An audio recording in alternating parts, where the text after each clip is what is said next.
You're not expecting us to eat that, are you? It'll be all right once you scrape the black off it. Well, I don't fancy it. Oh, can't you just stop moaning? Make some of your own. Has Jack burned the toast? No, I did it. Sorry. We thought we'd be late for school if we didn't make a start on the breakfast. Well, he's supposed to be doing that. Where is he? I don't know. When we got up this morning, there were no one around. Yeah, we've been up rounding sheep since first light. Somebody left the gate open. It wasn't us. No, I know. This time of year, it's bound to be holiday makers. Do you want to get them in? No, it's okay. I just rounded the last of them. Jack was supposed to come back and start cooking. It's okay, we can do without breakfast. No! No, you can't. I won't have people say I don't feed you properly. But it's nearly 8 now. We're going to miss the bus. Well, your dad'll just have to get the car out and run you round to the bus stop.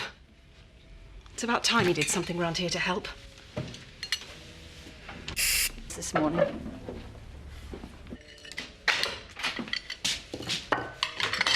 You're supposed to be doing this. Yeah, I was going to, but I found some campers up in the top field. Thought they could pitch a tent for free. Got to cheek some people, eh? Yeah, I'm looking at one right now. I couldn't let them get away with it. Did you charge them a site fee? No, they scarpered. I left a load of rubbish. I've been clearing it up. So all you've done is make the kids late. You better get the car out and drive them to the bus, and if they miss that, you'll have to take them into Houghton. I can't. I've got to make a start on the mowing. The weather could break any time. Jack, they're your kids as much as mine. Sometimes you've got to put them first. Oh, I get it. You're still angry about the school trip. That's what all this is about, isn't it? We've let them down. We couldn't afford it. Look, it won't matter. It's not such a big deal. They'll understand. It's like this morning. It doesn't matter if the kids are late for school just this once. Oh, it matters to me. We're ready. I'll drive you to the bus. Look, Sarah. I haven't got time to discuss it now, Jack. We'll talk about it later. Now listen, if you want to fit in this village, you do well to take a bit more interest in our concerns. Hurry up, make sure you look after your sister. See ya. I thought we'd missed it this time. One of those days. One of those lifetimes. So you managed to persuade your husband to move into the village? Yeah, I usually get my own way in the end. You'll have to give me some tips. Glad to. And you can give me some advice on settling into the village. I seem to have upset Betty Eggleton already. Oh, that's easily done. Don't worry, she'll get over it. Fancy a coffee? Oh, I'd love one, but I'm supposed to be helping Jack with the haymaking, and I'm supposed to be sorting out the cake stall with Ashley for the summer fair, and if I've got a moment to spare, there's a pile of washing and ironing. You must think I'm a complete doormat. It's your life. Yeah. Yeah, you're right. And I deserve a break. Let's go and have that coffee. I'll follow you. Worse. So, how did you manage to persuade Sean to change his mind?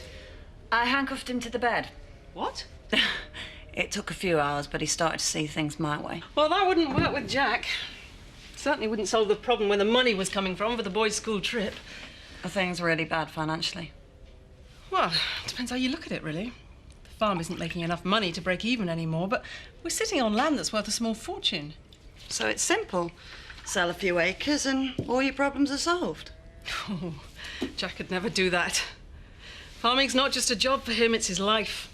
It goes back generations. It's his duty to tend this land until Robert and Andy are ready to take over. Well, supposing they don't want to. Break his heart. And what about you? Where do you fit into all this? Well, I certainly don't have farming in my blood. I was just an ordinary middle-class girl. I was a librarian. Just happened to fall in love with a farmer. So you didn't know what farming life was going to be like? Well, I don't think I should use that as an excuse. When I met Annie, she's my mother-in-law, I should have known what I was letting myself in for.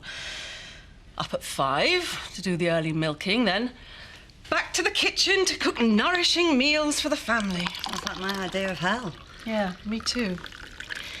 I told myself it wouldn't be like that for me and Jack. We'd do it differently. But it hasn't turned out like that. Do you want to know what my worst nightmare is? I am terrified that I'll wake up one morning and find I've become Annie. bottling jams and peeling spuds, quite unaware that there's any world going on outside Emmerdale. What do you want out of life? I don't think I know anymore.